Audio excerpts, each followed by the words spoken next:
Okay, let's start. Good evening, everyone. Magandang gabi po, no? Mula ulit sa mga kababayan natin at viewers natin sa buong Pilipinas at sa buong mundo. Magandang gabi. At ang mga viewers naman po natin sa Luzon, ano? At yung mga kasamahan po natin, mga viewers at kababayan natin dyan sa Visayas at saka sa Mindanao. Maayong gabi sa inyong tanan. Once again po, John Pizania reporting from Taguig. At welcome na naman po sa another live streaming natin. Dito po sa Sandigan News. Nothing but the truth. At dito po kami sa Sandigan News, ano? Alam naman po ng karamihan na ayaw po namin dito ng fake news. At nagagalak po kaming ibahagi sa inyo ang mga may init at ang mga totoong balita lamang po. At ngayon po, no? May 14, 2020, araw po ng Thursday. O, napakabilis po ng araw talaga, no, mga kababayan. At matatapos na naman ulit yung isang linggo. Bukas, Biyernes na naman. At kamusta po? Kamusta mga kababayan? Lahat po ba kayo nakapag-dinner na o nagpe-prepare pa lang? At anyway, stay tuned lang po, no, sa mga babalita namin ngayong gabi. At sana po magbigay attention lang po kayo dito sa 30 minutes natin na mga may init na balita. Well, this is our 61st Day 61 na po tayo under ng ECQ o ang Enhanced Community Quarantine po natin. At alam po namin, no, karamihan sa ating mga kababayan medyo naiinit na sa kanilang tahanan. At wag po kayong mag-alala. At mas maigi po yun na manatili lang sa kanilang tahanan dahil alam naman po natin na yun po ay para sa ating kaligtasan. At kami naman po dito sa Sandigan News, ano, nakikiisa dito sa sa ating pamahalaan na malabanan itong COVID-19. At sinisigurado din po namin sa inyo na updated kayo sa mga may init na mga balita. Ito pong mga topics natin. Topics natin for tonight. Siyempre po ang COVID-19 pa rin. We will discuss the new cases, the new recoveries, and the new deaths. At also, we will discuss yung, DOLE. Naka-receive po sila ng 400,000, over 400,000 OFW na applications para dito sa cash aid natin. At ang ibabalita pa rin po natin ngayong gabi, informal settlers at PWD, priority din sa Balik Probinsya program. At ito po kasama din sa ibabalita ngayong gabi, no? Resumption of Build Build Build project, okay ayon sa IATF. At kasama din po dito sa itatackle natin tonight, tricycle operations in modified ECQ areas up to local government units. At ito po kasama din na i-discuss natin ngayon, 5 Metro Manila mayors and LGUs mataas ang rating sa paglaban dito sa COVID-19 nating kinakaharap. At ito po, kasama rin, SMC donates several swabbing booths and test kits to Mandaluyong City Government. At ito po, kasama din sa mga tatalakayan natin ngayong gabi, Philippine Airlines suspends flights until May 31. At pinakahuli man po ang ating weather report. At okay po, simulan na natin, ano?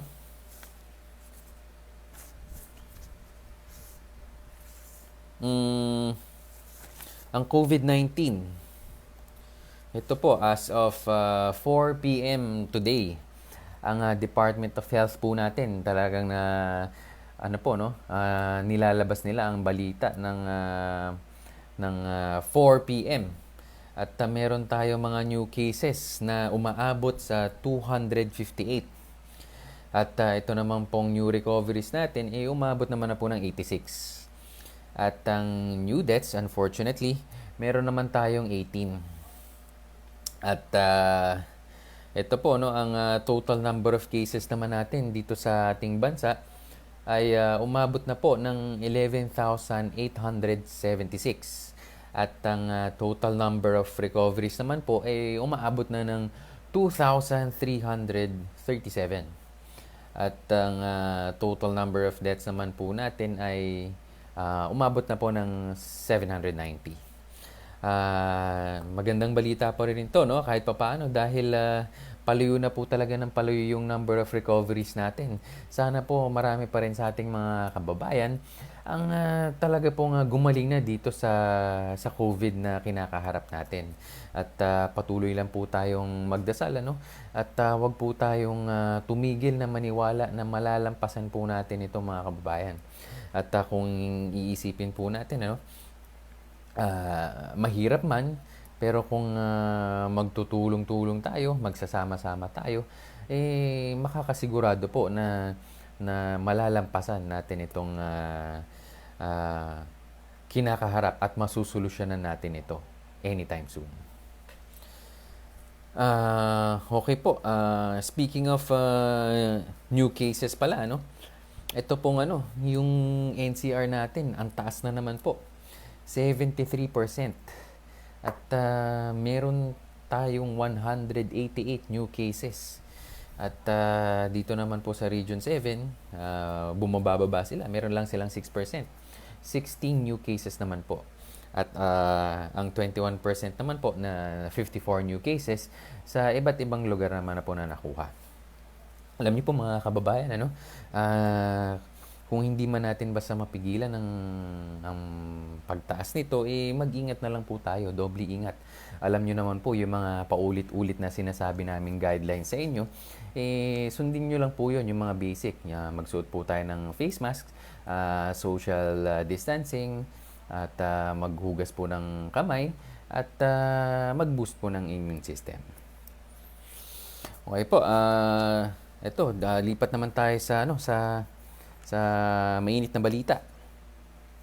DOLE receives over 400,000 OFW cash aid applications.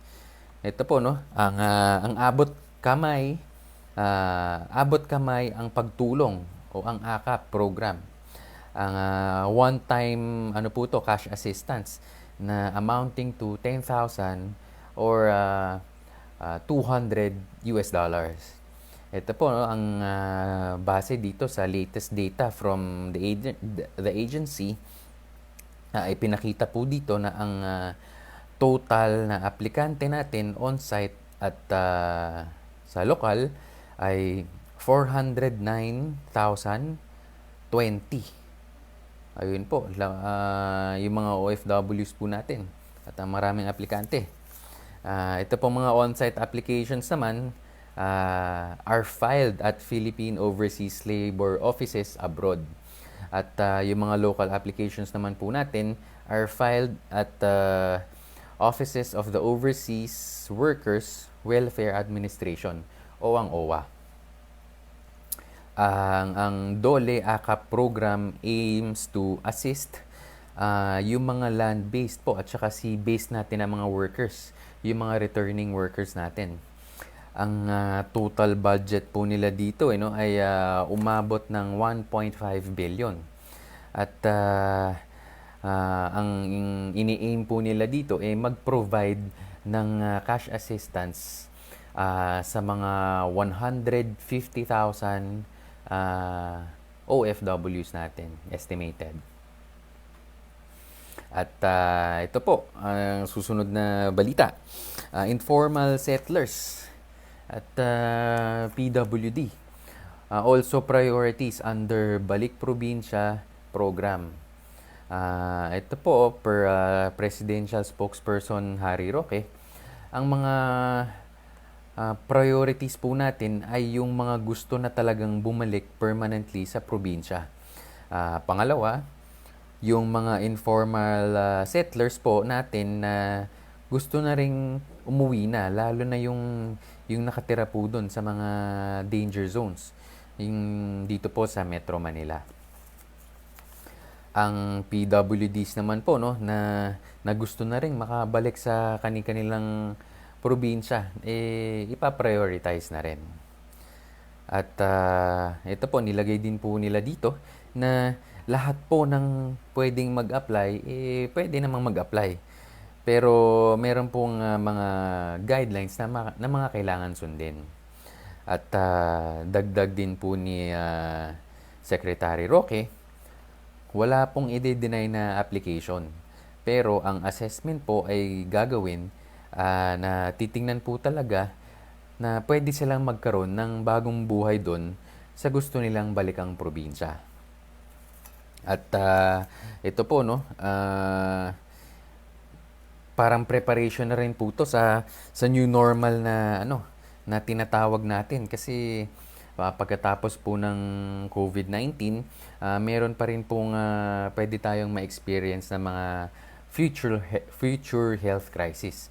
Kaya pinaghahandaan din po to ng ating gobyerno, kasi kung makikita po ninyo, no, na talagang congested na tayo dito sa Metro Manila. Kaya kung dito nagsimula yung virus, napakabilis pong kumalat. So pag naibalanse po ng ating gobyerno yung pagkakabalik ng mga tao sa kanilang probinsya, mas madali na po yung makontrol. Ito po, susunod na balita naman po. Resumption of build projects. Okay, ayon sa IATF. Ito po, no, the implementation of all major infrastructure projects are under the national government Build program can now resume amid the crisis brought about by COVID-19.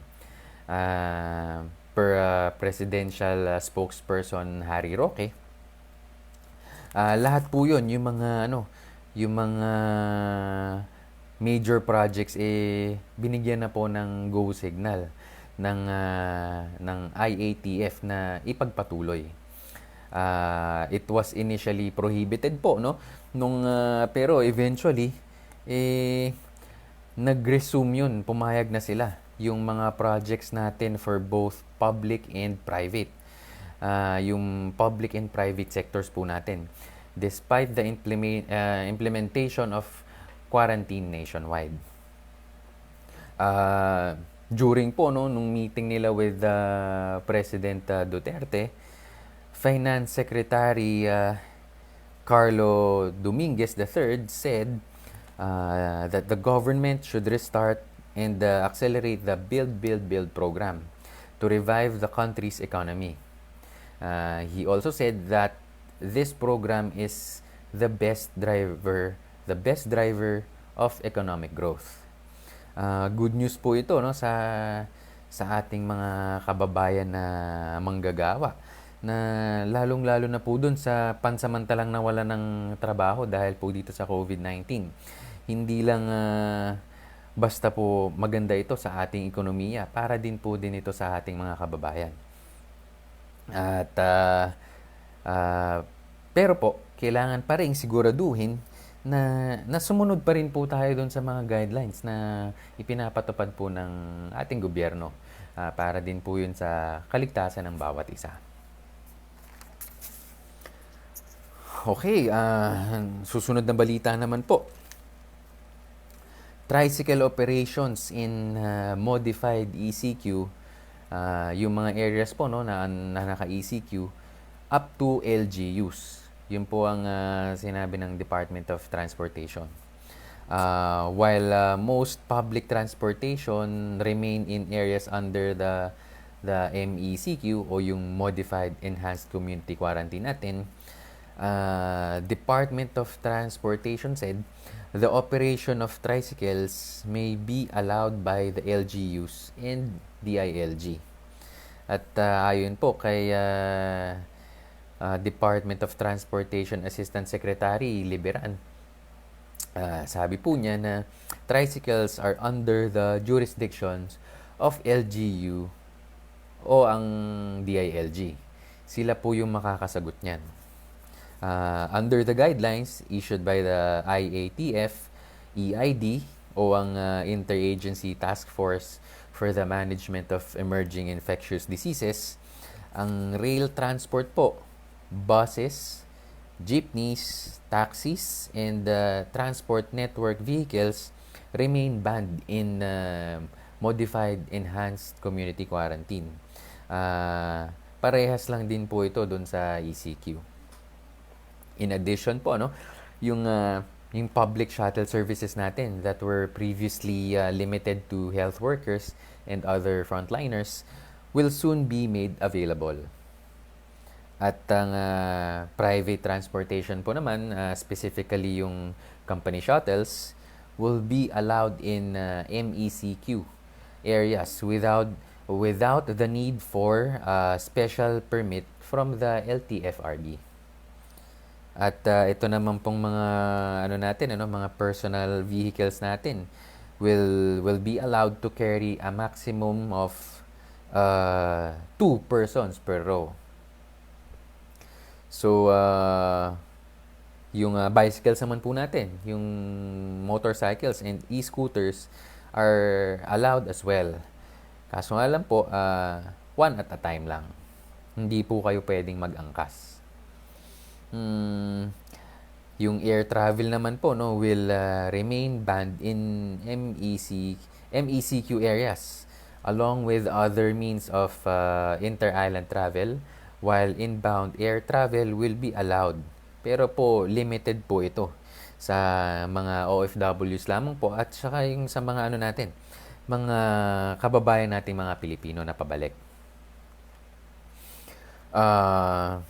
Mga kababayan, konting tiis lang po, no? Alam natin na mahirap ito para sa mga commuters, pero yung mga kababayan natin na nahangad lamang natin po talaga ang kaligtasan po, para po mas mapigilan yung virus. Kasi kung iisipin po ninyo, hindi naman po lahat sa atin merong pribadong sasakyan. So may hirapan silang mamasahe. So tiis-tiis lang po muna dito sa mga guidelines. Medyo mahirap po ito, pero po para po din naman ito sa atin. Marami pong nagtatanong sa amin dito sa Sandigan News kung ano po yung transition from enhanced community quarantine to general community quarantine. Actually po, pwede nyo pong bisitahin yung aming Facebook pages, at dito po sa Sandigan News at yung Banat Pilipinas News. Binabati po pala yung mga kasamahan ko dyan, sila Boss King, tsaka sila Boss Luel. Magandang gabi. At sa The President News din po, i-follow nyo rin po yung Facebook page yun. Mamayang gabi po, mamayang 9 o'clock, mag-host din po ako dyan. At anyway, dun po na sa transition na yun, nakapost po dun sa mga pages namin yung difference nung dalawa, yung sa population, sa travel, gatherings, schools, government, and yung sa exercise. Ito po, susunod na balita naman po. 5 Metro Manila mayors and LGUs were cited by polling firm for having a high approval rating. Dito po sa sa sagupa nila, sa paglaban nila sa COVID-19. Ang online na survey po ito ay kinonduct ng Publicus Asia Inc. showed that cities of Valenzuela, Pasig, Manila, Marikina, at ang Taguig At ang mga mayors po nito, no, in particular order, sila po ay nakatanggap ng matataas na ratings from 1,000 Metro Manila residents. Ito po according sa survey, ang Valenzuela mayor po, si Mayor Rex Gatchalian ay nakakuha po ng 92%. At ang Pasig Mayor naman po na si Mayor Vico Soto ay nakakuha ng 83%. At ang Manila Mayor naman po na si Mayor Isko Moreno ay nakakuha ng 76%. At sa Marikina naman po, Mayor Marcelino Teodoro ay 69%. At sa Taguig naman po, kay Mayor Lino Cayetano ay 68%. Meanwhile po, no, yung mga ibang yung ibang mga syudad natin, ito naman po ang mga ratings nila. Sa Malabon po, merong 53.57%. At ang Quezon City, meron silang 45.61%. At ang Pateros naman po ay may 45%. At ang Las Piñas ay merong 36.96%. At ang Muntinlupa naman po ay merong 33.33%. Pinapasalamatan ko lang din po, no, yung mga efforts ng mga mayors and LGUs natin na patuloy nilang tinutulungan ang mga kanilang mga kababayan, lalong-lalo na po yung mga talagang nangangailangan. At pagpatuloy nyo lang po, no, ating mga mayors, mga LGUs, dahil binoto po tayo ng mga kababayan natin para din po pag talagang nangangailangan sila, tulad po ng ganitong krisis na may kinakaharap po tayo, hindi po natin sila tatalikuran. Ito po, dumayo naman tayo sa isa pang nagbabagong balita. Ang SMC, San Miguel Corporation, nag-donate po sila ng several swabbing booths and testing kits dito po sa Mandaluyong City Government.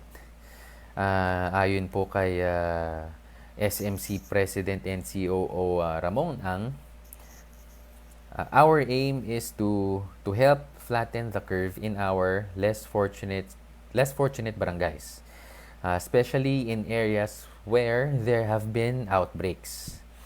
At ito po, our less fortunate countrymen are really vulnerable because their living conditions make it harder to observe social distancing and other preventive measures.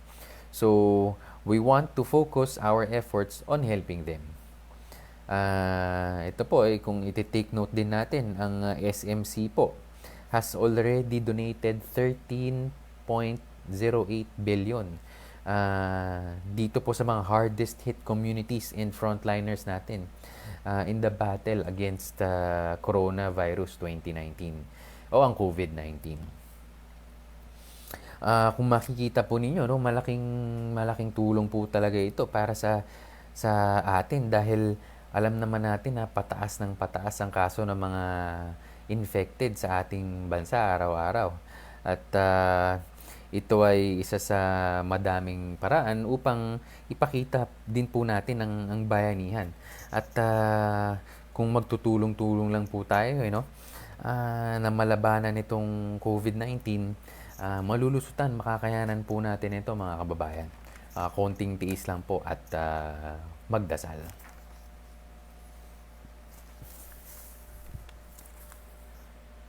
Ito po, lipat na naman po tayo sa pangbalita.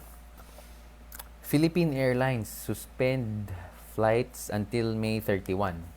Kung maalala po nyo, no, yung mga ibang airlines din natin, yung Cebu Pac, yung AirAsia, yung Skyjet po, na rin sila. Nag-advise na rin po sila sa mga cancellation ng mga flights until May 31. Anyway, PAL have canceled their domestic and international flights for the rest of May after the announcement that ECQ will be extended until May 31. Per PAL spokesperson Cielo Villaluna, uh, we are evaluating the possibility of flying international routes and or domestic routes to and from our Davao hub. Uh, Even when they restart operations, local carriers are expected to fly with limited capacity and routes. Villaluna also added, we plan to operate a reduced number of weekly flights on most domestic routes on selected international routes by June 1. But this will depend on COVID-19 situation or yung condition. Kasi po kung matatandaan ninyo no na nag-extend po tayo ng ECQ natin at hindi pa rin po natin basta pwedeng maging kampante na lang po tayo dahil pataas po ng pataas yung number of new cases. At kung matatandaan din po ninyo no, nauna na mag-announce nga yung Cebu Pacific dun sa nila sa pag-suspend nila ng mga flights. Kaya para sa mga kababayan po natin na gustong umuwi ng probinsya o kansilado pa rin po ang mga domestic flights hanggang May 31. Inaasahan din po natin na hindi agad ito magno-normalize, lalong-lalo na po yung mga operations ng mga airlines natin. Dahil kailangan din pong siguraduhin ang safety ng ating mga passengers. Ito po, sa naman tayo, weather report naman po. Kung maalala po ninyo, no, ang nag-report kami nung isang araw na ang padating na bagyo po natin si Ambo. At ang signal number 3 naman po ito, tatamaan po yung several areas natin dito sa Bicol region tsaka sa Eastern Visayas. According to Pag-asa, the first storm will intensify further before it hits land over northern Samar or northern portion of eastern Samar. Ngayon pong Thursday na yon. Bago po yun pumunta sa may bandang Sorsogon. At ito po, no, isabihin ko po sa inyo yung mga areas na under signal number 3. Ang unang-una po ay ang Albay, ang Northern Samar, northern portion of Eastern Samar, northern portion of Samar, Sorsogon, at ang Ticao Island.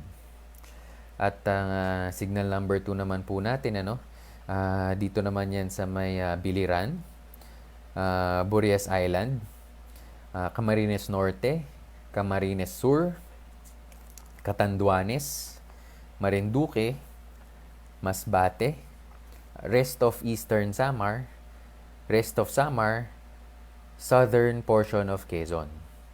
At ito naman pong signal number 1, dito naman sa Aurora, Bataan, Batangas, Bulacan, Cavite, Laguna, Metro Manila, northern portion of Leyte, Pampanga, rest of Quezon, Rizal, Romblon, southern portion of Nueva Ecija.